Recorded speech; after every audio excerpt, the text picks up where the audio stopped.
मंजिल तो मिल ही जाएगी, भटकते भटकते ही सही, गुमराह तो वो लोग हैं जो घर से निकले ही नहीं। वैसे आप लोग जो वीडियो देख रहे हो डेफिनेटली घर से निकल चुके हैं और अपने जो सफलता की और रास्ता जाता है उस पर आप चल चुके हो। और वैसे भी आप माजिसा एजुकेशन से जुड़े हो तो 2022 की तरह आप भी 2025 में उस रास्ते का पूरा फायदा उठाने वाले हो, क्योंकि 2022 में इसी रास्ते का फायदा उठाकर बहुत सारे सिलेक्टेड हुए थे। तो ऑब्वियसली आप सही रास्ते पे हो, आपको बस मेहनत करने की जरूरत है। आप ठीक है, आप घर से निकल भी चुके हो, सही रास्ते पर भी चल रहे हो, बस इसी रास्ते पे चलते रहना है और लगातार मेहनत करने की जरूरत है। सिलेक्शन आपका श्योर है, बस मेहनत आपको करते रहना है। तो मोटिवेशन की बातें खत्म हुई, यहां पर स्टार्ट करते हैं अपने लैब असिस्टेंट फिजिक्स की क्लासेस। लैब असिस्टेंट फिजिक्स की क्लास में जो आज की क्लास है वो सबसे ज्यादा इंपॉर्टेंट है, बहुत ज्यादा इंपॉर्टेंट इसलिए है, यही क्लास मैंने 2022 में पढ़ाई थी, तब मैंने ये नहीं बोला था कि ये बहुत ज्यादा इंपॉर्टेंट है। ठीक है, तब मैंने गाउस के नियम वाली क्लास उसके बारे में बोला था, मैंने कहा ये बहुत ज्यादा इंपॉर्टेंट है, इससे 2 सवाल छपेंगे। वीडियो पढ़ा है वो, ठीक है, वीडियो आप देख लेना। मैंने बताया कि इससे 2 सवाल आएंगे। 28 के शिफ्ट में भी 2 सवाल थे, 29 के शिफ्ट में भी 2 सवाल थे, हूबहू। ठीक है, तो इस बार आपके 2025 में इस वाले से 2 सवाल छपेंगे, ये लिख के रख लो। ठीक है, जो भी है, जहां पर भी स्टाम्प पेपर पर लिखना हो, कहीं लिखना हो और लिख लो, देख लो, इससे आपके 2 सवाल आएंगे, डेफिनेटली गारंटी है। ठीक है, और पिछली बार ऐसा गाउस के नियम में ही नहीं किया। 2022 में गाउस के नियम के अलावा भी ऐसे बहुत सारे टॉपिक, जैसे कार्नो इंजन वाला टॉपिक वहां पे वगैरह, उन्होंने सब मैंने बताया था कि यहाँ से इतने सवाल आएंगे, ये आ जाएगा, ये होगा, ये होगा, डेफिनेटली मतलब वहां से सवाल आए थे। ठीक है, अब वो छोड़ो, वो किस लिए होता है आपको पता है कि मेरा जो प्रीवियस ईयर्स के पेपर्स वगैरह उनको मैं एनालिसिस करता हूँ। जिस प्रकार आपने देखा होगा अपने गुरु ज्ञान वाले सर है, वो जीके का क्या करते हैं, एनालिसिस करते हैं, फिर बोलते हैं कि ये सवाल छपेगा, वो छप जाता है ना। सेम टू सेम चीजें बस मैं भी फॉलो करता हूँ। ठीक है, मैं भी पूरे पेपर का एनालिसिस करता हूँ, पिछली बार कहाँ से सवाल पूछा, क्या पूछा, आपकी बार क्या पूछा जा सकता है, वो सब कुछ एनालिसिस करके और उसके बाद ही मैं लैब असिस्टेंट के हिसाब से पढ़ा रहा हूँ। बिल्कुल अपना लेवल है ना, बिल्कुल लैब असिस्टेंट को मैच करता हुआ, ऐसा आपको किसी का नहीं दिखेगा। ठीक है, किसी भी पेड कोर्स का भी आप ऐसा आपको नहीं दिखेगा। ठीक है, बिल्कुल उसको बिल्कुल एक लेवल के हिसाब से, लैब असिस्टेंट को क्या चाहिए बस उतना, ना उससे कम ना उससे बहुत ज्यादा। ठीक है, चलो तो स्टार्ट करते हैं आज की क्लास। सबसे इंपॉर्टेंट क्लास है, ध्यान रखना, 2 सवाल इसमें से पक्के फंसेंगे, पक्के फंसेंगे। ठीक है, और इस एक ही क्लास में अपन विद्युत क्षेत्र पढ़ लेंगे, इस एक ही क्लास में। आज की क्लास लंबी भी है तो ध्यान से और बने रहना। विद्युत क्षेत्र यानी कि इलेक्ट्रिक फील्ड। अब देखिए, इलेक्ट्रिक फील्ड क्या होता है, किसी विद्युत आवेश के चारों ओर का वह क्षेत्र, किसी विद्युत आवेश के चारों ओर का वह क्षेत्र जिसमें किसी अन्य आवेश को लाने पर वह, कौन वह अन्य आवेश, बल अनुभव करता है, विद्युत क्षेत्र कहलाता है। यह कह रहा है कि किसी विद्युत आवेश के चारों ओर, कोई आवेश है Q, कोई आवेश है Q, उसके चारों ओर कोई क्षेत्र उत्पन्न होता है, उसके चारों ओर क्या होता है, कोई क्षेत्र उत्पन्न होता है। ठीक है, उस क्षेत्र में यदि कोई दूसरा आवेश लाया जाए, अन्य आवेश Q या जो भी Q minus Q plus Q, ठीक है, तो इस पर क्या लगेगा, बल लगेगा। इस पर क्या लगेगा, बल लगेगा। बोले इस साइड लगो, इस साइड लगो, ठीक है, इस पर क्या लगेगा, बल लगेगा। ठीक है, और उस क्षेत्र को, जो क्षेत्र उत्पन्न होता है उसको क्या बोलते हैं, विद्युत क्षेत्र बोलते हैं। समझ गए, कि किसी विद्युत आवेश के चारों ओर का वह क्षेत्र जिसमें अन्य आवेश को लाने पर वह बल अनुभव करता है, विद्युत क्षेत्र कहलाता है। यानी कि कोई आवेश है, इसके चारों ओर एक क्षेत्र उत्पन्न होता है, ऐसे फील्ड एरिया, उसका इफेक्ट। ठीक है, उसका इफेक्ट। ठीक है, हाँ, इसको बोलते हैं इसका इफेक्ट, या कितने एरिया में उसका इफेक्ट पड़ेगा Q, और वहां पर कोई दूसरा आवेश Q लाए तो उस पर क्या है, बल अनुभव होता है, उस पर क्या है, बल अनुभव होता है। ये सेम टू सेम ऐसा ही है।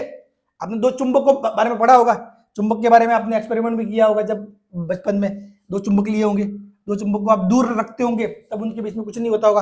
फिर इस वाले को यही रखो, इस वाले को ज्यादा ज्यादा पास ले आओ, पास लाते हो, फिर धीरे धीरे इसमें बल लगता है, आकर्षण वगैरह। ठीक है, दूर से कुछ नहीं होता है। ठीक है, तो हो सकता है वहां तक उसका एरिया क्षेत्र नहीं हो, लेकिन इस क्षेत्र में आते ही इस दूसरे वाले चुंबक पर बल लगता है। उसी प्रकार इसके आसपास कोई क्षेत्र उत्पन्न होता है, इसमें कोई दूसरा आवेश लाओगे तो उस पर बल लगेगा, और उस क्षेत्र को क्या कहते हैं? विद्युत क्षेत्र।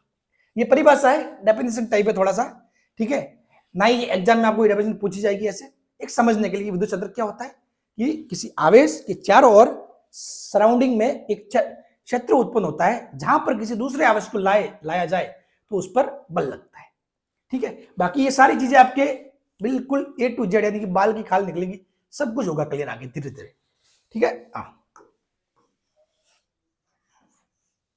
अब ये ना, ये भाई सिंपल सी बात है, ये मतलब अभी जैसे कि स्टार्टिंग की है अपन ने टॉपिक की, तो ये ऐसा मान के समझ गया अपन। बाकी इसमें बातें बहुत सारी है, वो धीरे धीरे मालूम पड़ेगी। सेम ऐसे ही होता है भाई, अपने को कोई नया इंसान मिलता है, ठीक है, नया दोस्त बनता है, तो अपने पहले पहले क्या मालूम होता है, ये कौन है, लड़का या लड़की है, इसका नाम क्या है, इतना ही पता होता है, ठीक है। फिर उसके बाद धीरे धीरे उसके बारे में सारी चीजें पता होगी, कैसा है, नेचर कैसा है, क्या करता है, क्या नहीं करता, वो सारी चीजें बाद में मालूम पड़ती है ना। स्टार्टिंग में क्या मालूम पड़ता है कि भैया ये क्या, इसका नाम ये मोहित है, ये सोहन है, ठीक है, वो वाली बात है। तो बस ये नॉर्मल सा ये अपने मालूम पड़ गया कि इसके आसपास का क्षेत्र होता है जिसमें किसी अन्य आवेश को लाए तो वो बल अनुभव करता है, ठीक है।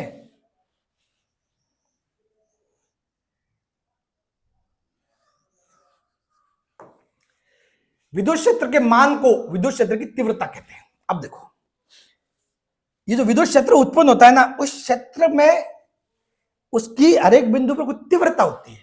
विद्युत क्षेत्र का है जो मान होता है ना, उस विद्युत क्षेत्र को मान को कहते हैं विद्युत क्षेत्र की तीव्रता। विद्युत क्षेत्र के मान को विद्युत क्षेत्र की तीव्रता कहते हैं, समझ गए। यानी कि जो बिंदु होता है विद्युत क्षेत्र, जो इस आवेश के चारों जो क्षेत्र होता है, ठीक है, उसमें हर एक बिंदु पर विद्युत क्षेत्र डिफाइन होता है कि भाई यहाँ पे विद्युत क्षेत्र कितना है, यहाँ पे कितना है, ये आवेश है प्लस क्यू कुछ भी है, तो ये मान लो, तो यहाँ पे विद्युत क्षेत्र कितना है, यहाँ पे कितना है, इन सभी में क्या होता है, कुछ कुछ मान होता है। उस मान को बोलते हैं विद्युत क्षेत्र की तीव्रता। उस मान को बोलते हैं विद्युत क्षेत्र की तीव्रता। क्या हो गया, विद्युत क्षेत्र के मान को विद्युत क्षेत्र की तीव्रता कहते हैं, जिसे ई से प्रदर्शित करते हैं। अब देखो, विद्युत क्षेत्र का जो मान होता है उसको बोलते हैं विद्युत क्षेत्र की तीव्रता, और उसे क्या बोलते हैं, जिसे ई से प्रदर्शित करते हैं।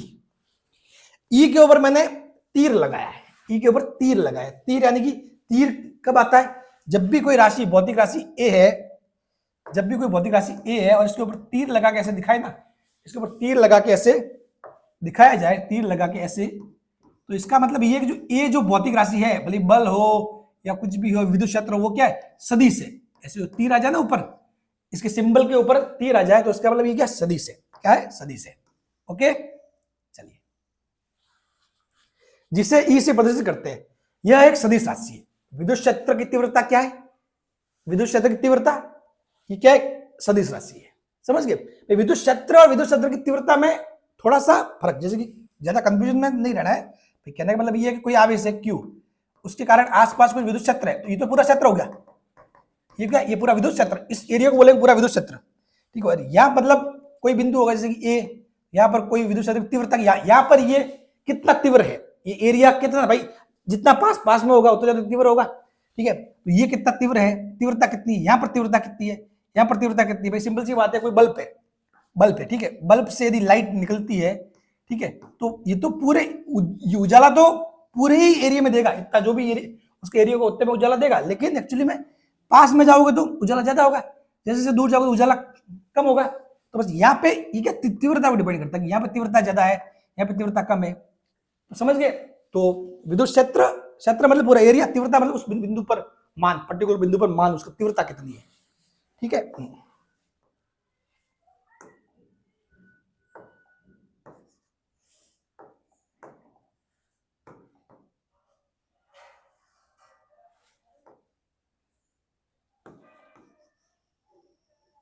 ये मैं क्या मिटा देता हूँ ताकि आपको ये पीडीएफ वगैरह मिले भी तो आपको ये पीडीएफ अच्छी दिखे, इसलिए मैं ये बार बार मिटाता हूँ, ताकि कुछ भी ऐसे लाइनिंग वाइनिंग नहीं पड़ी हुई तो आपको अगर ये भी देखो कोई पढ़े, क्योंकि हम शेयर करते हैं ये आपके साथ।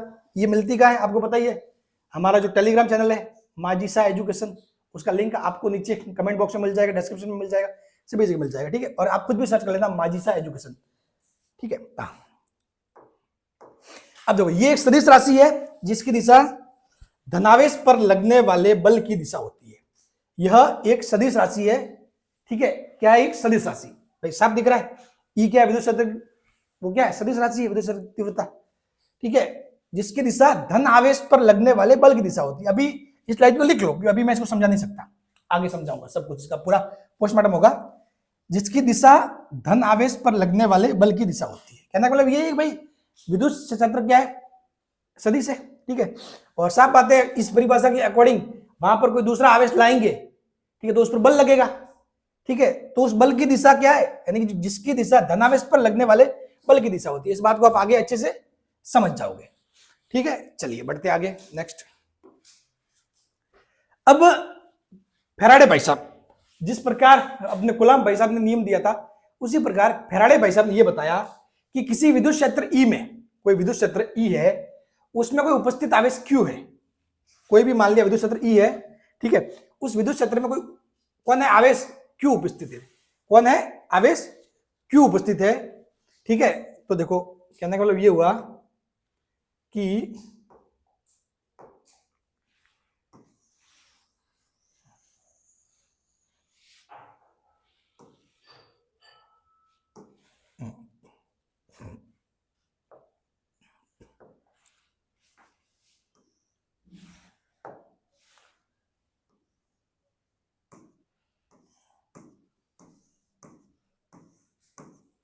ठीक है, ये कोई भी विद्युत क्षेत्र है ई, ठीक है, यहां पर इसके अंदर कोई आवेश रखा हुआ है Q, इसके अंदर कोई आवेश रखा हुआ है Q, तो उस पर एक बल लगेगा F, F बराबर क्या हो जाएगा?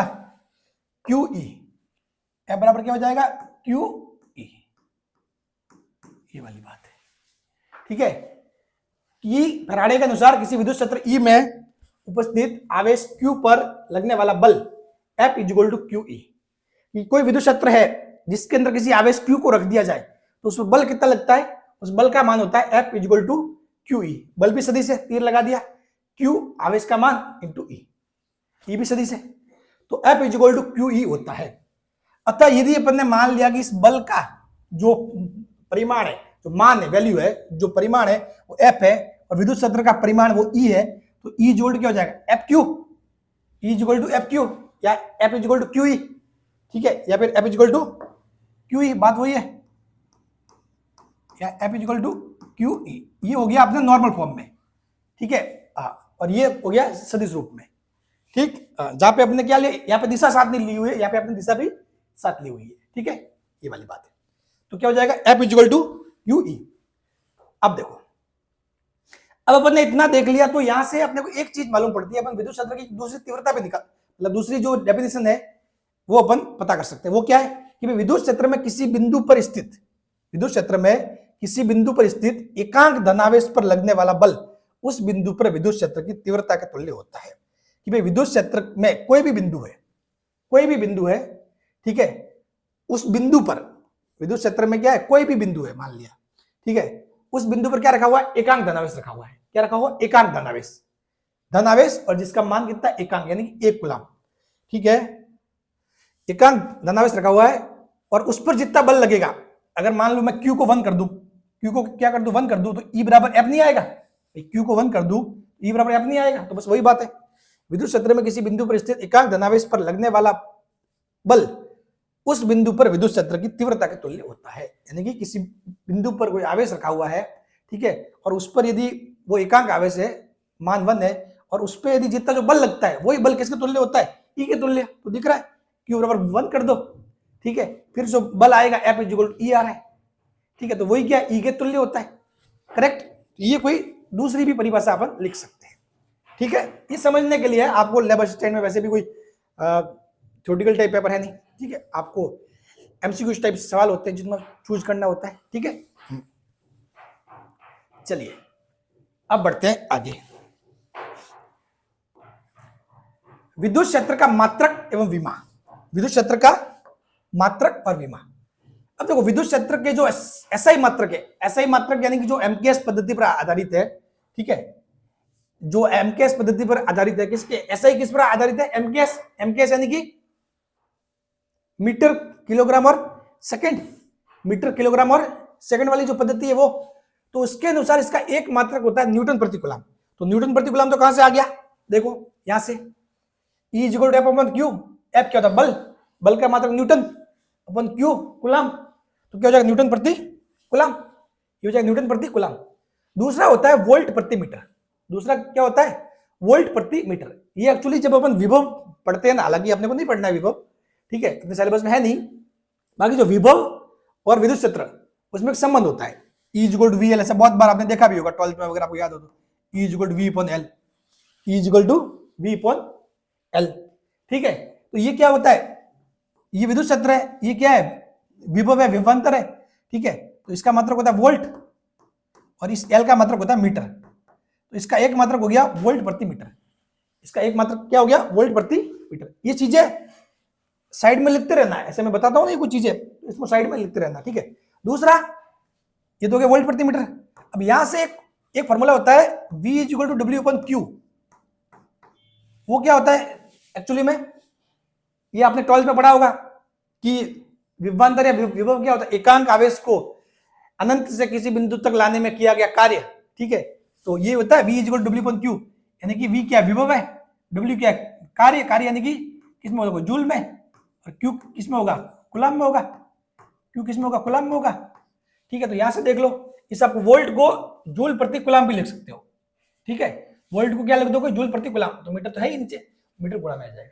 तो ये सवाल देखो ई हो गया पूरा, इसका ऐसा ही मतलब क्या क्या होगा न्यूटन प्रति कूलम हो गया, ठीक है। दूसरा हो गया वोल्ट प्रति मीटर, और वोल्ट को आप जूल प्रति कूलम लिख सकते हो इस फार्मूले से, ठीक है। तो वो होता है जूल बटा कूलम इंटू मीटर, ये तीनों मात्रक हो गए, ये तीनों मात्रक हो गए किसके ऐसा ही मात्रक, किसके विद्युत क्षेत्र का। अब एग्जाम में आपको सवाल दे दे, ठीक है, 4 ऑप्शन दे दिए, 4 ऑप्शन दे दिए, या ठीक है, या फिर मतलब 4 आपको मात्रक दे दिए, फिर बोल दे कि कौन कौन से इसके मात्रक है, 1 है या 1 2 है या 1 2 3 है, तो सवाल कैसे भी बन सकता है, ठीक है ना। फिर एक होता है मात्रक सीजीएस मात्रक, तो सीजीएस में आपको पता है सीजीएस में क्या होता है, सीजीएस में आपको पता है कि जो बल का मात्रक क्या होता है डाइन होता है, और जो विद्युत अपना जो आवेश है उसका मात्रक क्या होता है स्थिर कूलम या स्थैतिक कूलम, लिखवाया था जब अपन ने आवेश के बारे में पढ़ा तब। तो देखो सीजीएस में मात्रक क्या हो जाएगा, सीजीएस में मात्रक हो जाएगा डाइन पर स्थैतिक कूलम, ठीक है, यानी कि बल का मात्रक इसमें डाइन में हो जाता है सीजीएस पद्धति में, और कूलम हो जाता है स्थैतिक कूलम, तो डाइन बटा स्थैतिक कूलम, समझ गए। सीजीएस यानी कि सीजीएस पद्धति क्या होगी सेकंड ग्राम और सेंटीमीटर, और एमकेएस पद्धति मीटर किलोग्राम और सेकंड, ठीक है। ये ऐसे होता है सारी चीजें सीजीएस और एमकेएस पद्धति, ठीक है। वैसे अपन सारी चीजें किसमें काम में लेते हैं, जो ऐसा ही मात्रक होता है वो एमकेएस पद्धति पर होता है, किसमें एमकेएस पद्धति। तो एमकेएस पद्धति में क्या होता है, एक तो एमकेएस होता है, एक सीजीएस, तो यहाँ पर समय को सेकंड में, यहाँ पर जो अपना द्रव्यमान है उसको किलोग्राम में, इसको लेते ग्राम में, यहाँ पर दूरी को सेंटीमीटर में और दूरी को मीटर में, ठीक है। तो ये होती है एमकेएस और सीजीएस पद्धति। जो आपकी जो ऐसा ही मात्रक है वो किस पर है आधारित, एमकेएस पर, किस पर है आधारित, एमकेएस पर, क्लियर। चलिए अब बढ़ते हैं आगे। वीमा, सॉरी वीमा, अब इस वीमा को रटना नहीं है, वीमा को रटना नहीं है, बिल्कुल ही नहीं रटना है, बिल्कुल ही नहीं रटना है, ठीक है। तो सर रटना नहीं, निकालेंगे कैसे, ठीक है। तो आप देखो कोई भी कहीं से भी चीजें निकाल सकते हो, ठीक है। अब देखो न्यूटन बटा कूलम, न्यूटन बटा कूलम, अब देखो इससे निकाल लेते हैं, ठीक है। न्यूटन क्या है, बल, बल, और ये किसका है कूलम का, कूलम। अब देखो बल क्या होता है, अपने को क्या होता 7 जो मूल मात्रक उन 7 मूल मात्रक में तोड़ना है, क्या करना है 7 मूल मात्रक में तोड़ना है। बल क्या होता है, बल क्या होता है द्रव्यमान, द्रव्यमान इंटू एक्सीलरेशन, ठीक है। और ये जो एक्सीलरेशन होता है ए क्या होता है मीटर प्रति सेकंड स्क्वायर, मीटर प्रति सेकंड स्क्वायर, ठीक है। तो अब देखो ये क्या हो गया एम, एम तो क्या हो गया किसको शो करके द्रव्यमान को, ठीक है, और मीटर प्रति सेकंड स्क्वायर, एल सेकंड का मीटर प्रति सेकंड स्क्वायर ऐसे लिखते हैं मीटर प्रति सेकंड स्क्वायर। तो विमा निकालोगे तो मीटर, मीटर को क्या लंबाई है, लंबाई को शो करता है, सेकंड के समय टी को शो करता है टी स्क्वायर, तो एल ऊपर जाएगा टी -2 हो जाएगा, तो सेम बात यही है, ठीक है। ये हो जाएगा ml t माइनस टू, या फिर ऐसे भी लिख सकते हो m1 l1 t minus two, बात वही है, ठीक है, m1 l1 t minus two. ये हो जाएगा किसका, बल का, ये हो जाएगा बल का। नीचे क्या है, कूलाम। तो आपको पता है I बराबर क्या होता है, QT, QT यानी कि आवेशों के प्रवाह की दर को धारा कहते हैं, और धारा किसमें होती है, एम्पियर में। A और T, भाई धारा किसमें होता है, एम्पियर में होता है ना, तो ये हो जाएगा AT, ठीक है, क्या हो जाएगा AT, ये आता है Q, तो यानी कि आप A1 T1 लिख सकते हो। यहाँ पर क्या लिख सकते हो, नीचे इसके लिए A1 और T1 लिख सकते हो। अब ये जब ऊपर जाएगा तो एक्चुअली में क्या हो जाएगा, M1 L1 T माइनस 3 हो जाएगा, T माइनस 3 और A माइनस 1, बस ये आ गया, ये तो है वो। तो ये आपको रटने का काम नहीं है, ऐसे निकालना है। और बस एक चीज याद रख सकते हो, बल का, बल की विमा याद रख लो, M1 L1 T माइनस 2, उससे क्या होता है, बल की विमा पता होती है ना अपन, बाकी विमा जल्दी निकल जाती है, ठीक है, बाकी विमा जल्दी निकल जाती है। हालांकि बल की अभी पता नहीं है तो कैसे लिखना है मैंने बता दिया, खोल खोल के लिखना है चीजें, ठीक है, विमा लिखना कोई बड़ी बात नहीं है भाई, ठीक है। अपन क्या करते हैं, जो मास होता है वो उसको m में शो करते हैं, लंबाई को l में, समय को t में, ठीक है, सात जो मूल मात्रक है उनमें अपने को बदलना है, क्लियर। तो विमा हो जाएगी M1 L1 T minus 3 A minus 1, ठीक है। चलो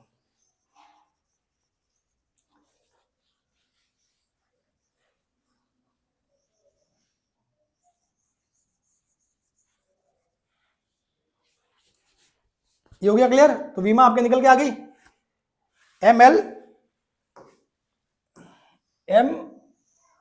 T माइनस 3 A माइनस 1, ये आपके हो गई विमा। चलिए बढ़ते आगे, इसको बिल्कुल भी रटना नहीं है, ध्यान रखना, हाँ रटना नहीं है, इनको निकालना है। अब इंपोर्टेंट पॉइंट की तरफ बढ़ते हैं, ये सब कुछ हो गया, अब इंपोर्टेंट पॉइंट की तरफ बढ़ते हैं। अब निकलेगी बाल की खाल, एक एक पॉइंट होगा क्लियर, एक एक पॉइंट होगा क्लियर, ठीक है। पहला पॉइंट है, धनात्मक बिंदु आवेश के कारण विद्युत क्षेत्र की दिशा बाहर की तरफ होती है, अर्थात आवेश से दूर की तरफ। जो धनात्मक बिंदु आवेश है उसके कारण जो विद्युत क्षेत्र की तीव्रता होती है वो क्या होती है, बाहर की तरफ होती है, वो क्या होती है, बाहर की तरफ होती है, अर्थात आवेश से दूर की तरफ। जो धनात्मक आवेश ये है, ठीक है, ये क्या है, पॉजिटिव है, तो इसके कारण विद्युत क्षेत्र की तीव्रता हमेशा दूर की तरफ होगी। कैसे होगी, दूर की तरफ, समझ गए। क्योंकि विद्युत क्षेत्र क्या है, सदिश राशि है और उसकी दिशा होती है, तो जो धनात्मक आवेश के कारण जो विद्युत क्षेत्र होगा और जो उसकी तीव्रता होगी वो कैसे होगी, ऐसे दूर की तरफ, आवेश से दूर की तरफ। ऋणात्मक बिंदु आवेश के कारण विद्युत क्षेत्र की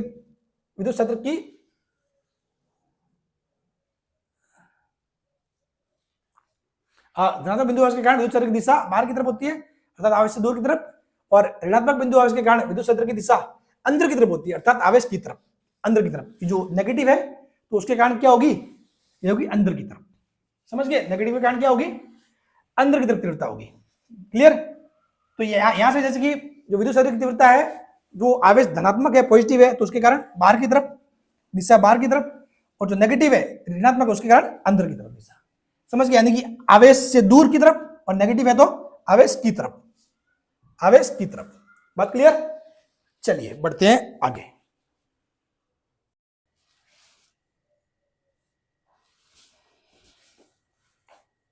अब पॉइंट नंबर तीसरा, इंपोर्टेंट पॉइंट में पॉइंट नंबर तीसरा देखते हैं अपन। किसी विद्युत क्षेत्र में धनात्मक बिंदु आवेश पर बल विद्युत क्षेत्र की दिशा में तथा ऋणात्मक बिंदु आवेश पर बल विद्युत क्षेत्र की विपरीत दिशा में लगता है।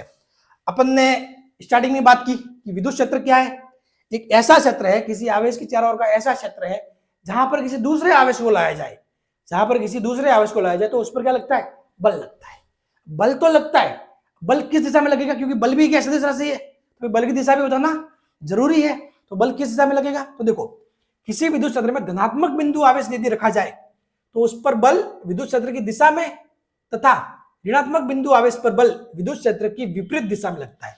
यहां देखो, यहां पे देखो, यहां पे ये क्या, ये जो लाइनें मैंने दिखाई है, ये लाइनें क्या, विद्युत क्षेत्र को बदलती है। ये क्या पूरा विद्युत क्षेत्र है, ये इतना पूरा क्या विद्युत क्षेत्र है। ठीक है, ये पूरी लाइनें जो दिखाई है मैंने वो दिखा रहा है विद्युत क्षेत्र को।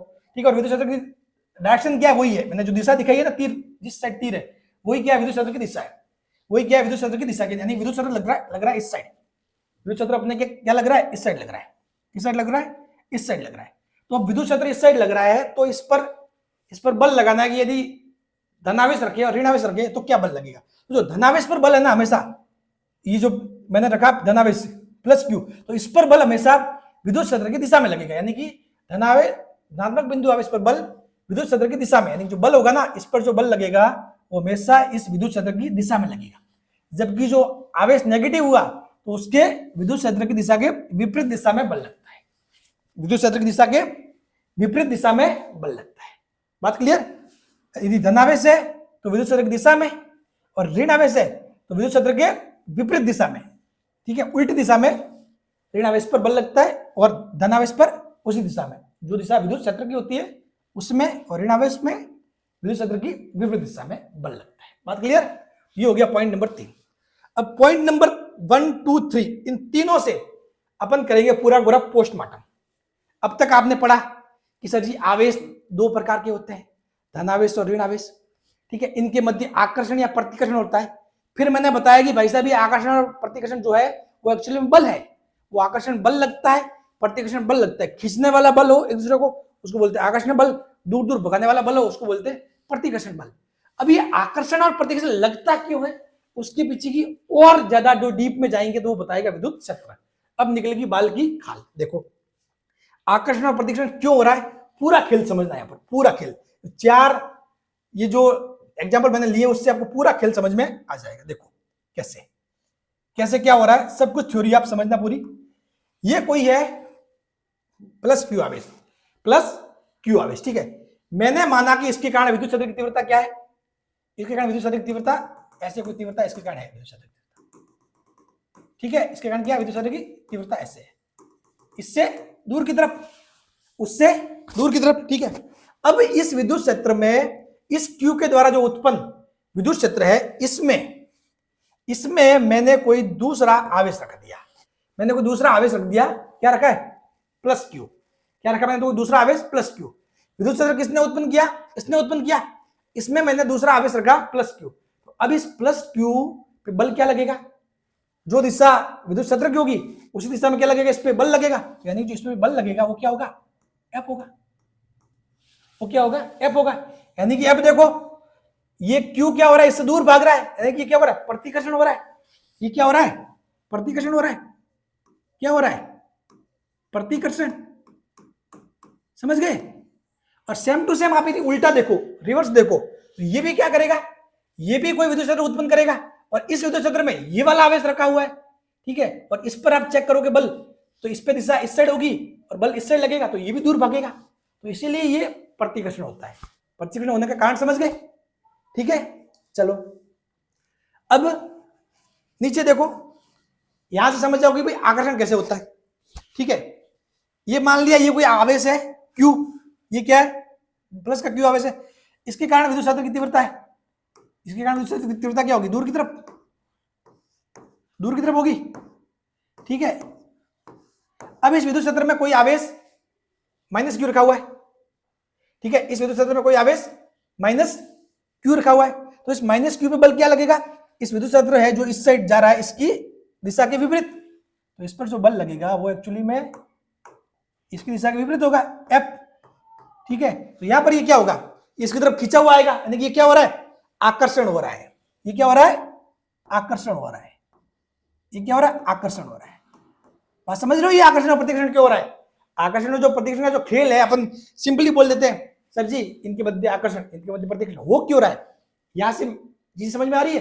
वो इसलिए हो रहा है क्योंकि भाई ये कोई आवेश ले लिया माइनस क्यू, इसके कारण विद्युत क्षेत्र की दिशा, तो उसके कारण यदि विद्युत क्षेत्र की दिशा देखो तो क्या होगी, इसकी और होगी।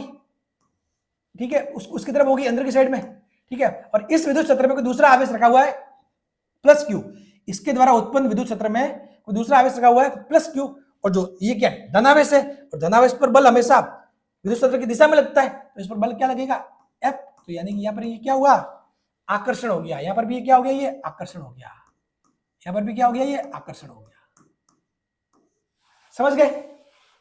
इनको देख लो, माइनस क्यू और माइनस क्यू को देखो, तो माइनस क्यू और माइनस क्यू को देखोगे तो इसके कारण उत्पन्न विद्युत क्षेत्र की तीव्रता इस साइड, इस साइड, इस साइड।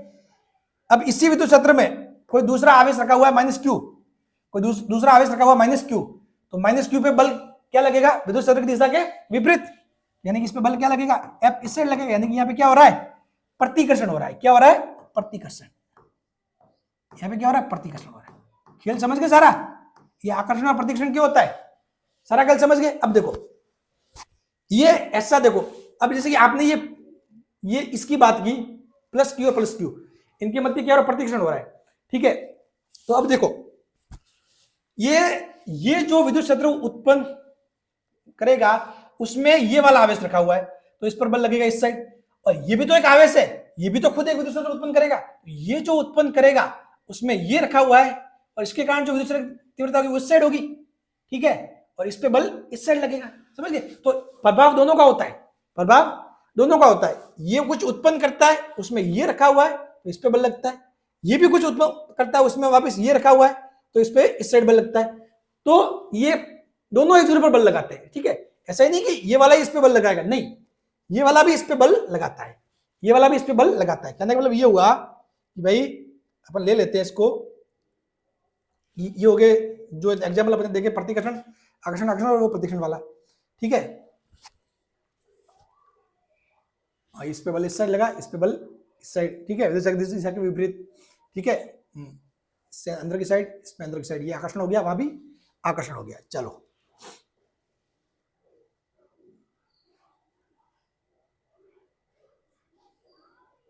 अब देखो ये जो खेल है ना पूरा गेम, जैसे कि ये कोई मैंने ले लिया प्लस Q1 प्लस Q2, तो ये खेल क्या होगा कि कोई विद्युत क्षेत्र प्लस Q1 के कारण कोई विद्युत क्षेत्र होगा, इसके कारण क्या होगा? कोई विद्युत क्षेत्र इस साइड दूर की तरफ, ठीक है। और ये जो है ये भी क्या करेगा? विद्युत क्षेत्र उत्पन्न करेगा, ये भी क्या करेगा? विद्युत क्षेत्र उत्पन्न करेगा, ठीक है। अब देखना खेल, इसके द्वारा जो उत्पन्न विद्युत क्षेत्र है, Q1 के द्वारा उत्पन्न विद्युत क्षेत्र है, उसमें रखा हुआ Q2, और Q2 कैसा है? धनावेश से, तो उस पर बल क्या है? विद्युत क्षेत्र की जो विद्युत क्षेत्र है उसकी दिशा में लगेगा, तो विद्युत क्षेत्र की दिशा में बल लगेगा F, ठीक है। और यदि इसकी बात करें तो इसके कारण कुछ विद्युत क्षेत्र उत्पन्न हो रहा है, और उस विद्युत क्षेत्र में ये वाला रखा हुआ है, और इस पर बल क्या लगेगा? जो इसके कारण उत्पन्न विद्युत क्षेत्र की दिशा है वो, यानी कि F। समझ गए? इस हिसाब से ये हो रहा है, ये पूरा क्या हो रहा है? प्रतिकर्षण हो रहा है। क्या हो रहा है? प्रतिकर्षण। चीजें ऐसे हो रही है, चीजें कैसे हो रही है? ऐसे, इस टाइप की चीजें हो रही है। बात क्लियर? बात समझ गए पूरा कि जो आकर्षण और प्रतिकर्षण है वो दोनों एक दूसरे पर समान रूप से ऐसी चीजें होती है, ठीक है ना। ये भी इस पे बल लगाएगा, ये इस पे लगाएगा, दोनों में एक दूसरे पर चीजें, क्रियाएं होती रहती। क्रिया प्रतिक्रिया का नियम है ये क्या? क्रिया प्रतिक्रिया का नियम है, जो गुलाम का नियम है वो क्रिया प्रतिक्रिया का नियम है, ठीक है। तो उस हिसाब से देखो ये चीजें हो रही है, इसके कारण उत्पन्न विद्युत क्षेत्र में ये रखा हुआ है, फिर इस पे बल लग रहा है, और इसके कारण उत्पन्न विद्युत क्षेत्र में ये रखा हुआ है और इस पे बल लग रहा है, ठीक है। इसी के कारण ये प्रतिकर्षण हो रहा है। करेक्ट? बात समझ गए? चलो, तो ये आपके रीजन पूरा क्लियर हो गया कि सर जी ये प्रतिकर्षण और आकर्षण आखिर होते क्यों है। सारा का सारा पोस्टमार्टम हो गया है, ये होते किस लिए है। आपने विद्युत क्षेत्र की जो थ्योरी है उससे आपने समझ लिया कि विद्युत क्षेत्र उत्पन्न होता है, उसमें धनावेश रखा हुआ है तो बल विद्युत क्षेत्र की दिशा में, और ऋण आवेश रखा हुआ है तो बल विद्युत क्षेत्र की विपरीत दिशा में होता है। बात क्लियर? चलिए बढ़ते हैं आगे, ठीक है। अब जैसे कि इसी को मैं यदि आकर्षण के हिसाब से समझाऊं तो मान लो ये जैसे कि ये प्लस Q1 था, ये यदि माइनस Q1 होता, ठीक है, और इसको मैं कैसे करता? इसके कारण उत्पन्न विद्युत क्षेत्र की दिशा दूर की तरफ, इसके कारण इस साइड अंदर की तरफ, ठीक है। अब देखो, अब यह चीज देखो, इसके कारण कोई विद्युत क्षेत्र है, दिशा इस साइड है, उसमें नेगेटिव आवेश रखा हुआ है, तो दिशा इस साइड है तो इस पर बल क्या लगेगा? इस साइड F, ठीक है। अब इसके कारण विद्युत क्षेत्र इस साइड है और इसमें ये Q1 आवेश रखा हुआ है, तो इस पर बल क्या लगेगा? इसकी दिशा में, तो ये यानी कि ये क्या हो जाएगा, यहाँ पर आकर्षण हो जाएगा, ये क्या हो जाएगा, आकर्षण हो जाएगा। सारी थ्योरी समझ गए आकर्षण प्रतिकर्षण की। और दोनों एक दूसरे पर लगाते हैं, ऐसा ही नहीं कि इसमें ये रखा हुआ तो बल सिर्फ इस पे लगेगा, नहीं, इसका भी कुछ विद्युत क्षेत्र होगा तो ये भी इस पे बल लगाएगा, समझ गए। तो प्रभाव इसका इस पे होता है और इसका इस पे होता है। बात क्लियरली समझ गए। चलिए, ये क्या पूरा क्रिया प्रतिक्रिया वाला लॉ है। ओके, बढ़ते आगे। Point number 3 clear. Point number 4, point number 4 कह रहा है विद्युत क्षेत्र की तीव्रता का परिमाण तथा दिशा यदि क्षेत्र के प्रत्येक बिंदु पर समान हो तो उसे समरूप विद्युत क्षेत्र कहते हैं। क्या कह रहा है, विद्युत क्षेत्र की तीव्रता का परिमाण तथा दिशा यदि क्षेत्र के प्रत्येक बिंदु पर समान हो तो उसे समरूप विद्युत क्षेत्र कहते हैं। यदि एवं यदि समान नहीं हो तो उसे असमरूप विद्युत क्षेत्र कहते हैं। समरूप विद्युत क्षेत्र का मतलब यह है कि कोई ऐसा विद्युत क्षेत्र, समरूप विद्युत क्षेत्र भाई नॉर्मली पॉसिबल नहीं है। तो आइडियल रूप से बोले तो मतलब जो नॉर्मल रूप से बोले तो पॉसिबल नहीं है, ठीक है।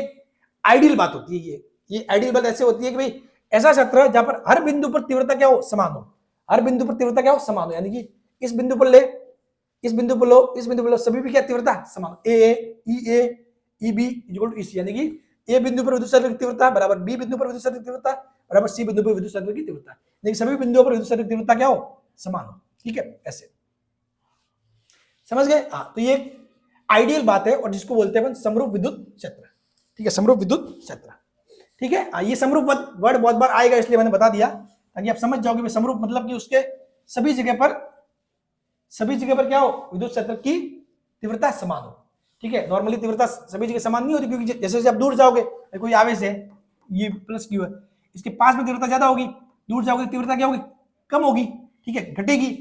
तो ए और बी की समान नॉर्मली नहीं हो सकती, लेकिन एक आइडियली अपन बोलते हैं कि भाई एक ऐसा विद्युत क्षेत्र जिसको अपन नाम दे दिया समरूप विद्युत क्षेत्र।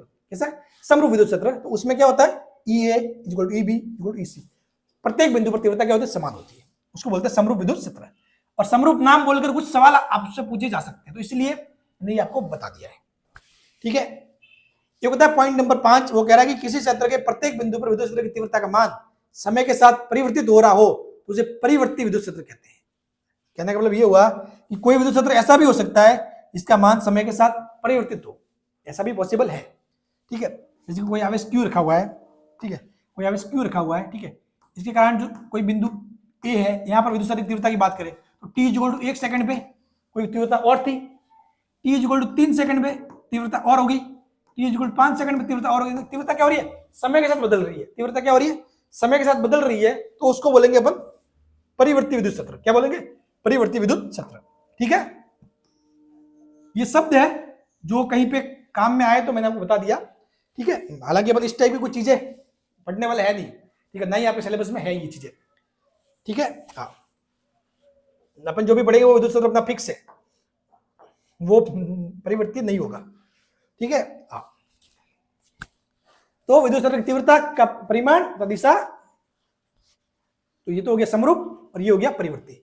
दोनों के डेफिनेशन के बारे में थोड़ा बहुत देख लो, ये जान लो, ठीक है। शब्द कभी कभी ऐसा नहीं होगी, इनका ज्ञान नहीं होने से कोई सवाल गलत हो जाए, क्लियर। चलिए अब बढ़ते हैं आगे। अब मेन पॉइंट आ गया, अब इतनी सारी बातें कर ली, अब मेन पॉइंट आ गया, ठीक है। हाँ, बिंदु आवेश के कारण r दूरी पर विद्युत क्षेत्र की तीव्रता, ध्यान से देखना है इसको। बिंदु आवेश के कारण r दूरी पर विद्युत क्षेत्र की तीव्रता, ठीक है। एक बात ध्यान रखना, अपने जो 12th वाली बुकों में डेरिवेशन है उस टाइप के डेरिवेशन अपने को नहीं करने हैं, अपने को डेरिवेशन नहीं करने हैं, ठीक है। और ना ही डेरिवेशन आपको यहाँ पूछे जाएंगे, वहां एमसीक्यू टाइप चीजें हैं, ठीक है। उनमें जो मेन पॉइंट से जो चीजें हैं कैसे करना है उनको मैं उसी हिसाब से पढ़ा रहा हूँ, ठीक है। ज्यादा ये मत सोचना कि सर 12th की बुक में तो डेरिवेशन दिया हुआ है आपने ऐसे करवाया, वो चीजें आपको मतलब उसको माइंड में नहीं लेना है, ठीक है ना। सब कुछ चीजें आप विश्वास कीजिए सिस्टमेटिक ढंग से चल रही है, जो सीख रहे हो वही सफिशिएंट है वेब स्टैंड के लिए, ठीक है। तो बिंदु आवेश के कारण r दूरी पर विद्युत क्षेत्र की तीव्रता,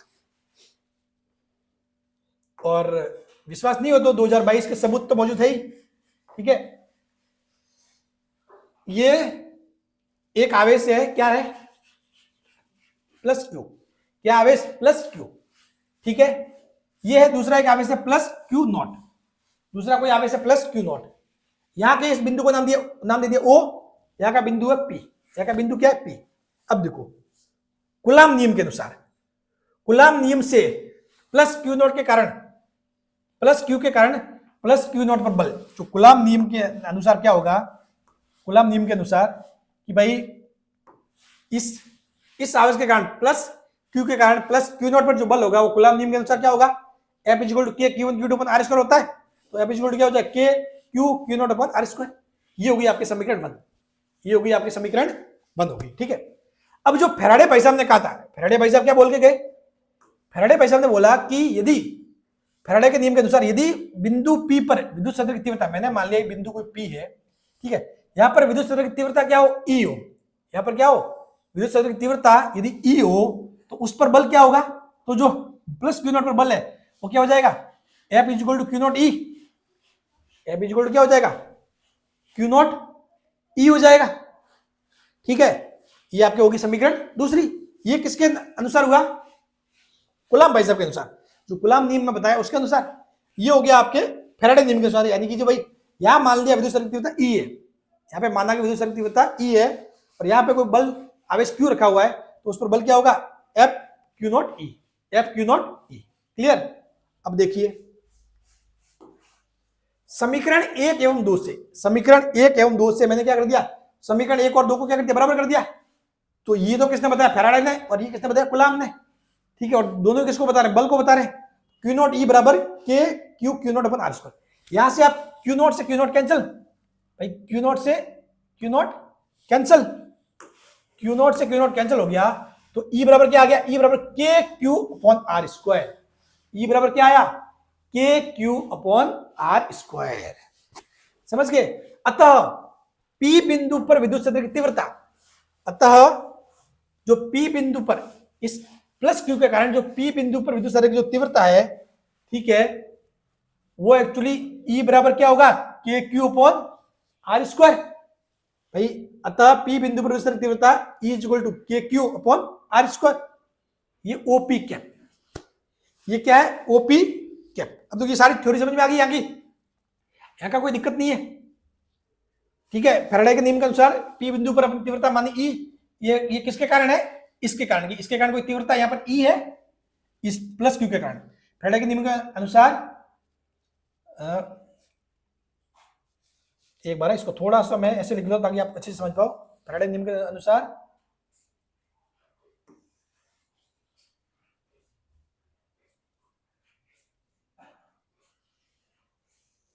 नियम के अनुसार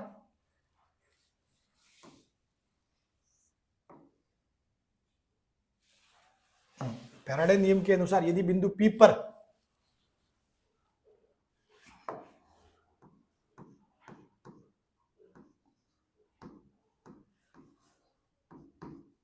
प्लस क्यू के कारण विद्युत क्षेत्र की तीव्रता ई हो, ठीक है, अब और भी मतलब चीजें होगी क्लियर, और मजा आएगा समझने में। ठीक है, फैराडे नियम के अनुसार यदि बिंदु P पर प्लस क्यू के कारण विद्युत क्षेत्र की तीव्रता ई हो तो प्लस क्यू नॉट पर बल F equal to Q not E, अपन ने सॉल्व किया ही है।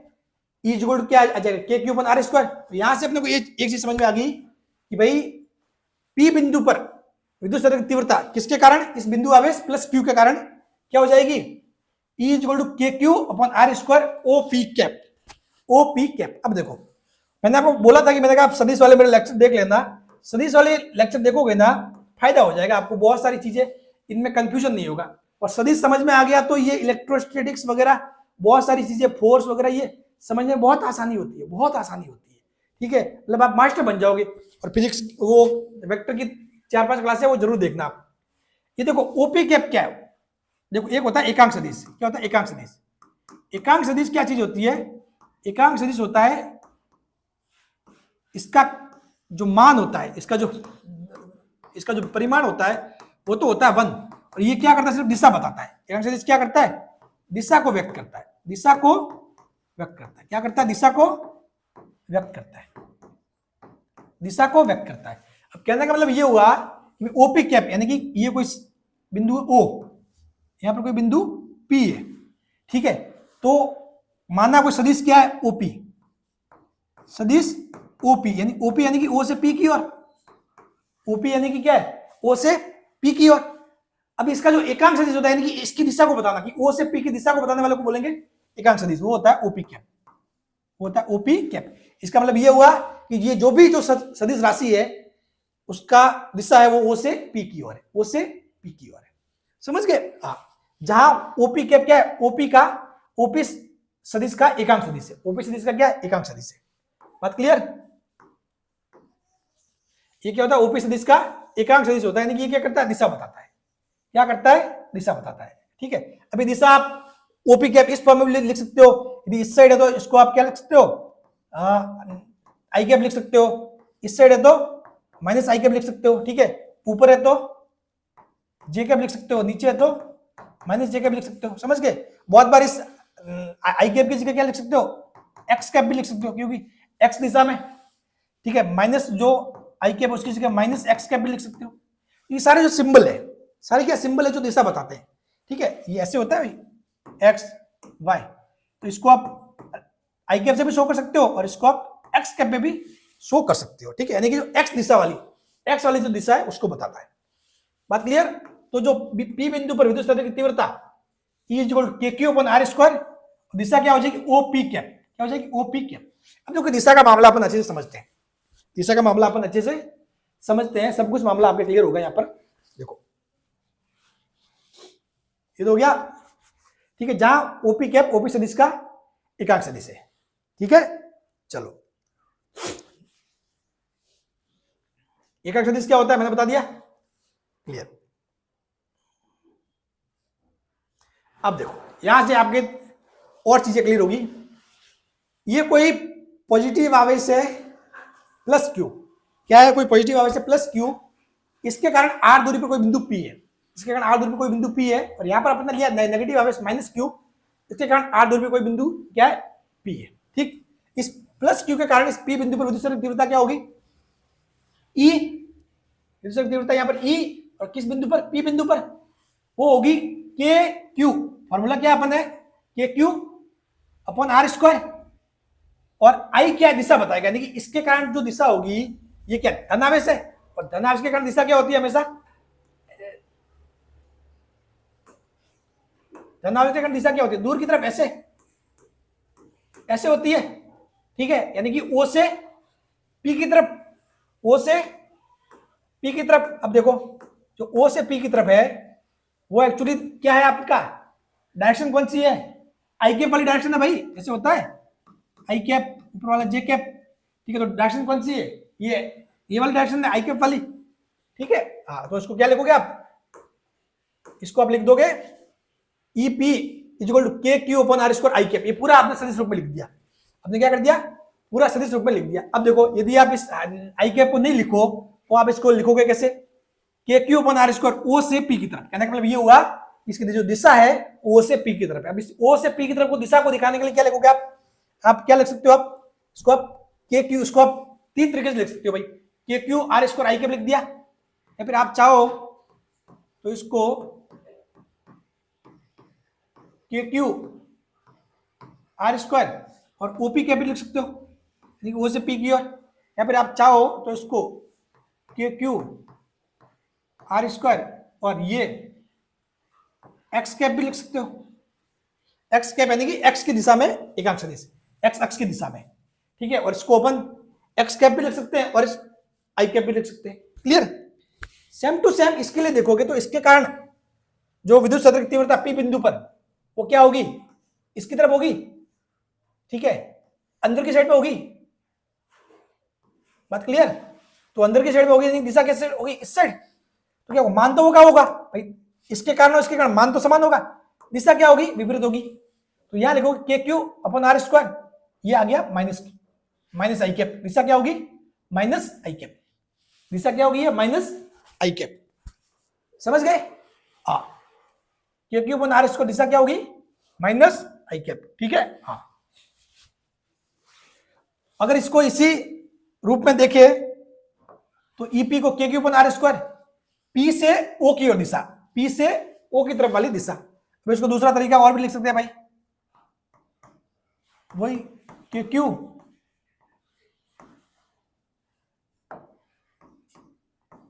अपॉन आर स्क्वायर, पी से ओ की तरफ, पी से ओ की तरफ, यानी कि पीओ एकांक सदिश है। ये क्या, पीओ एकांक सदिश है, ठीक है। हाँ, या फिर इसको ऐसे भी लिख सकते हो,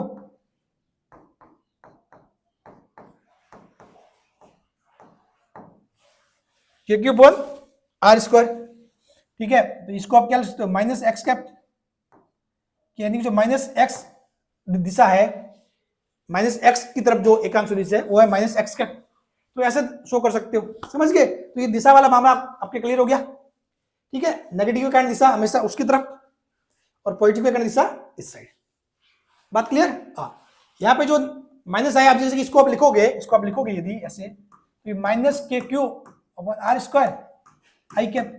यहाँ पर ये विद्युत क्षेत्र नेगेटिव नहीं है, ये बता रहा है कि दिशा क्या है, माइनस आई कैप, दिशा क्या है, माइनस आई कैप। समझ, कभी भी बल, विद्युत क्षेत्र ये नेगेटिव नहीं होते, वो नेगेटिव, वो माइनस साइन इसलिए आता है, वो दिशा बताता है ऊपर नीचे, ठीक है। हाँ, बात क्लियर, कि अगर माइनस साइन आया है और ये आई है तो इस साइड, माइनस साइन आया जे है तो नीचे की साइड, ठीक है। चलो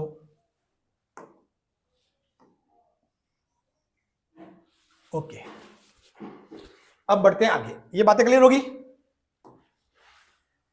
माध्यम में विद्युत क्षेत्र की तीव्रता, माध्यम में विद्युत क्षेत्र की तीव्रता, अब देखो जो माध्यम में विद्युत क्षेत्र की तीव्रता होती है वो क्या होगी आपके, वो होगी आपके E is equal to K Q upon R square, E is equal to K Q upon R square.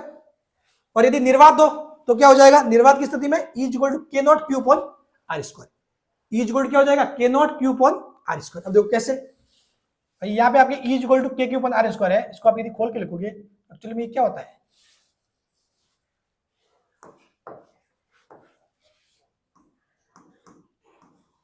E, इसको आप खोल के लिखोगे तो एक्चुअली में क्या हो रहा है, E इज इक्वल टू